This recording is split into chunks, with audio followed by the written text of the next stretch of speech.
함나 삼부자의 이야기 공양. 숭림사. 묵정과 숭림사. 함나에서 웅포는 멀고도 가까웠다.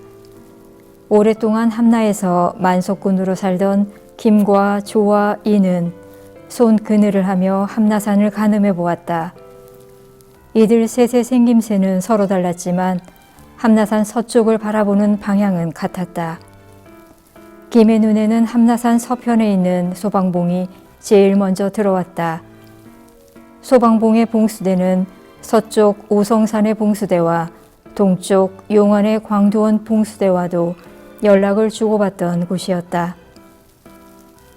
김이 소방봉을 한참 바라다보는 동안 조가 검지를 들어 함나산 서쪽 용추를 가리키며 동국여지 승남에 수록된 이야기를 꺼냈다.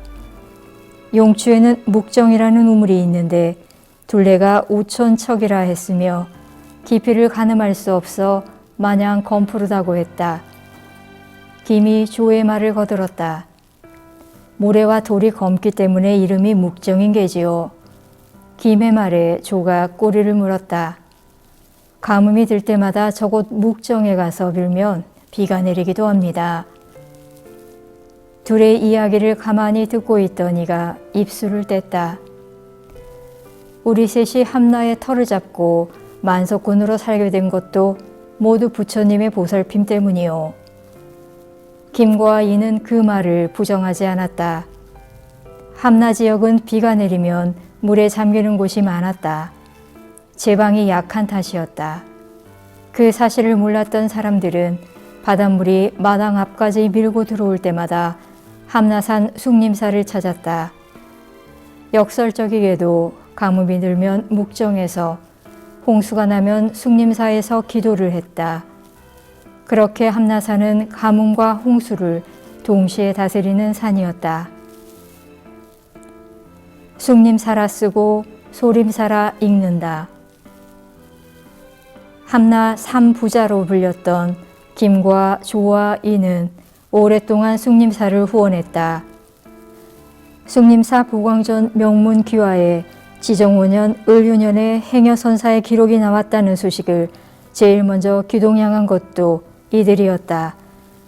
함나산 남향에 있는 숭림사는 이들의 친목 장소로 자주 활용되었다. 익산 지역의 대표 전통 사찰인 문수사, 사자암, 백운사, 자명사, 남원사, 심곡사, 태봉사, 석불사 등 9개 사찰 중에서 비교적 규모가 크다는 점도 이들을 흡족하게 했다. 숭림사는 이들의 정신적 귀처이자 기도 장소였다. 천년고찰 전통사찰 숭림사는 대한불교 조계종 제17교구 본사 금산사의 말사이기도 했다. 이번에는 평소에 말이 없던 이가 먼저 입을 열었다. 숭림사는 소림사지요. 중국 소림사가 위치한 숭산의 숭자와 소림사의 림자에서 따왔다고 합니다. 그 말에 김이 장난스럽게 소림군을 흉내냈다. 뒤질세라 조도 따라했다. 이는 그들의 능청에도 아랑곳하지 않고 소림사는 최초의 선종 사찰이며 달마대사가 깨달음을 얻기 위해 9년 동안 면벽 수행을 한 정신이 맞다운 곳이라고 말을 마쳤다. 달마대사가 9년 동안 면벽 수행을 했다는 이의 말에 김과 조의 장난은 금세 누그러졌다. 그 말은 사실이었다. 함나산 숭림사는 선종의 계조 달마대사가 중국 하남성 숭산의 소림사에서 면벽 9년을 해서 깨달음을 얻은 일을 기념하여 지은 절이었다. 백시 때는 성보람으로 불리는 작은 암자였지만 고려 충무관 5학년에 중창되어 규모가 커진 절이었다. 세 사람은 숭림사를 오르며 계곡 중간부의 숲속 소나무와 참나무류 군락을 번갈아 감상했다. 이어 세심교 아래 계곡 하천을 따라 풍경을 실은 고즈넉함이 금강으로 흘러드는 것을 오래 지켜보았다. 이야기 공양 하나. 보광전 파랑새. 숭림사에는 총 8동의 건물이 있다. 고려 때부터 작은 암자로 존재했던 사찰이니만큼 건물마다 기억하는 그늘이 달랐다. 김과 조와 이가 경례를 거니는 사이 어느덧 점심 공양 시간이 되었다. 절의 털을 감싸고 있던 나무들도 잠시 허기를 달래느라 햇볕 쪽으로 가지를 뻗고 있었다. 그때 이들 앞으로 새 한 마리가 날아들었다. 산비둘기였다. 김은 조와 이를 보며 말했다. 이곳 숭림사가 파랑새로 유명하니 각자 숭림사에 대한 이야기 공양을 한번 해봅시다. 평소 흥이 많던 조가 손뼉을 치며 화답했다. 맨 먼저 조가 숭림사에 얽힌 이야기 공양을 시작했다.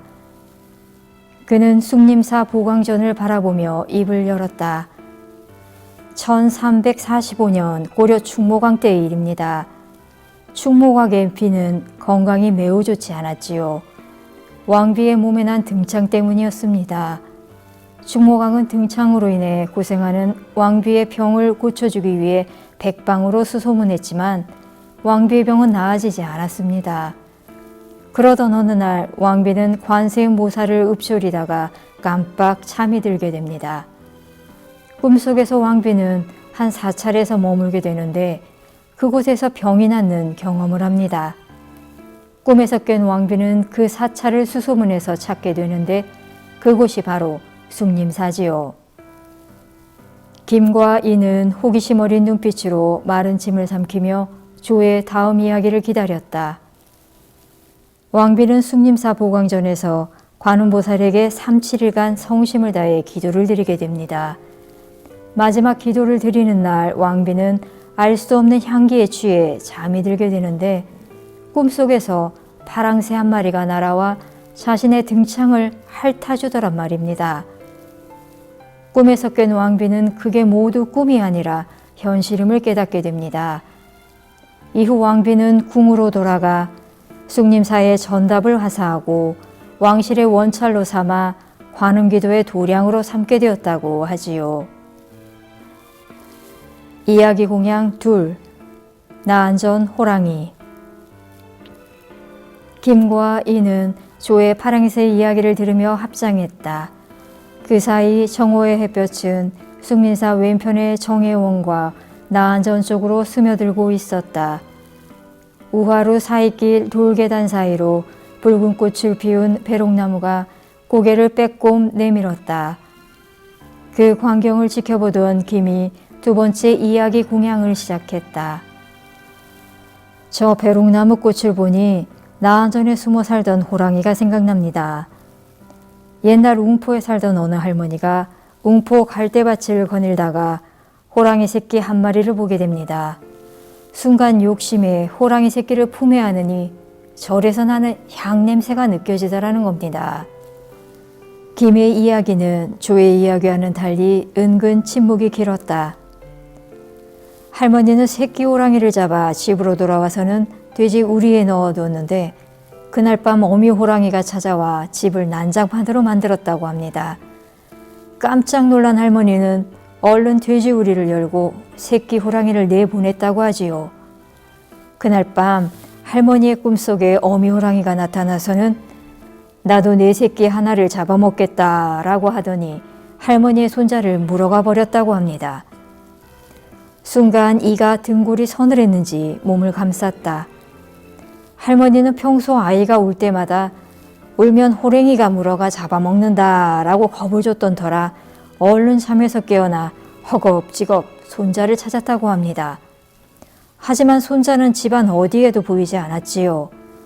너무 놀란 할머니는 신발도 신지 않은 채 버선발로 방문을 밀치고 나와 웅포 갈대밭 곳곳을 샅샅이 뒤지게 됩니다. 어미 호랑이의 털끝 하나 찾지 못한 할머니는 문득 새끼 호랑이에게서 맡았던 향 냄새를 떠올리게 됩니다. 그 대목에서 이가 무릎을 쳤다. 그 광경을 보며 김은 한층 목소리를 낮춰 말했다. 할머니는 단숨에 함나산 숭림사를 찾았습니다. 절은 무서우리만치 고요했지요. 그런데 나안전에서 아이 우는 소리가 들리더랍니다. 할머니는 깜짝 놀라 나한전의 문을 확 열어 젖혔답니다. 하지만 호랑이와 아이는 온데간데 없고 나한전의 마룻바닥에 핏자국만 어룽어룽 하더랍니다. 김의 이야기에 조는 두 손으로 얼굴을 감쌌다. 김은 그런 조를 안심시키듯 지금 그 핏자국은 희미하니 걱정하지 말라며 어깨를 토닥였다. 이야기 공양 셋. 영원전 지장보살 좌상과 권속. 영원전은 성불암 칠성각을 옮겨 지은 건물이었다. 영원전의 형식은 정면 3칸, 측면 3칸이며 맞배지붕 건물 양식을 지녔다. 영원전에 있는 지장보살 좌상, 도명존자, 무독귀왕, 시왕을 비롯한 권속들은 모두 25구의 불상이었다. 평소 영원전에 관심이 많던 이는 영원전에 대한 설명으로 이야기 보따리를 풀었다. 일제 강점기에 영원전에 지장보살을 탐낸 일본인들 이야기였다. 일본인들은 지장보살에 대해 관심이 많았습니다. 어찌나 이 불상을 탐냈던지 군사랑을 통해 일본으로 가져가려고 했지요. 그러나 배가 출발하려고 할 때마다 풍랑이 일었습니다. 심지어는 선장이 죽거나 배가 파손되는 등 불길한 일들이 계속 벌어졌지요. 결국 일본인들은 불상을 군사랑 보급창에 버리고 떠나게 됩니다. 불상은 광복 이후에 한 선원에 의해 발견되었지요. 지금은 금칠이 다 벗겨져서 시커먼 오칠만 남았지만 지장보살에게서 품어져 나오는 금빛은 여전하다고 합니다. 이는 앞에 두 사람에 비해 비교적 이야기 공양을 짧게 끝냈다. 대신 지장보살은 나무로 만들어졌으며 전체 높이가 104cm, 머리 32cm, 어깨폭이 53cm 정도라는 정보를 덧붙였다. 얼굴은 원만하며 머리 장식이 없는 민머리 형태라는 것도 강조했다. 김이 권속의 의미를 묻자 이는 권속이란 시자, 종자, 수반자, 측근자를 가리키는 산스크리트어의 파리바라를 한역한 말이라고 설명했다. 수인은 아미타구 품인 중, 중품 하생인을 결하고 있는데 두 손을 별목으로 만들었다는 말도 해주었다. 용 조각 닷집의 아름다움. 이야기 공양을 마친 김과 이와 조는 한바탕 웃으며 파랑사에 설화가 깃든 보광전으로 향했다. 보광전의 외부는 비교적 단아하고 단순했다. 하지만 내부는 화려함이 극치를 이루었다.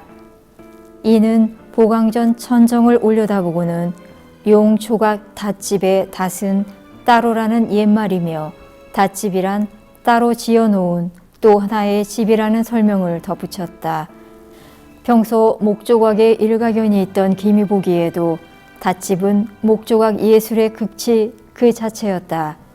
연꽃과 구름 그리고 용이 서로 부딪히지 않고 조화롭게 개성을 드러내는 구조라니 보광전의 퇴색한 단청은 숭림사가 지닌 아름다움의 끝을 고요히 숨기고 있었다.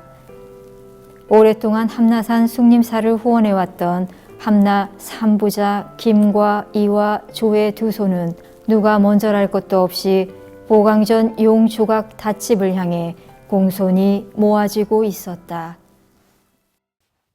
본 오디오북은 문화체육관광부에서 주최하고 지역문화진흥원에서 총괄 주관하며 전라북도 문화관광재단, 익산문화관광재단에서 공동으로 주관한 2020 지역문화 전문인력 양성 사업의 일환 중 자기주도 프로젝트의 과정으로 제작되었습니다.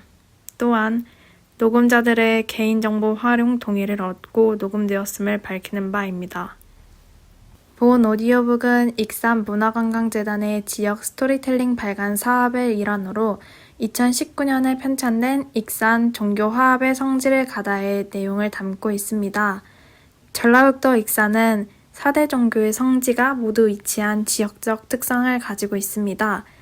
익산 종교화합의 성지를 가다는 총 5부로 구성되어 있으며 각각 불교, 유교, 기독교, 천주교, 원불교 및 민족 종교에 대한 내용을 담고 있습니다.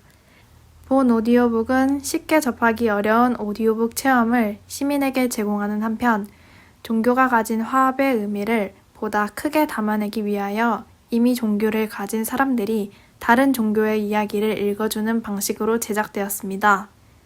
아울러 이 오디오북을 통해 글자를 읽을 수 없는 등의 이유로 책을 접하지 못하는 등 문화적으로 소외되는 계층이 없는 문화 다양성의 가치를 지향합니다.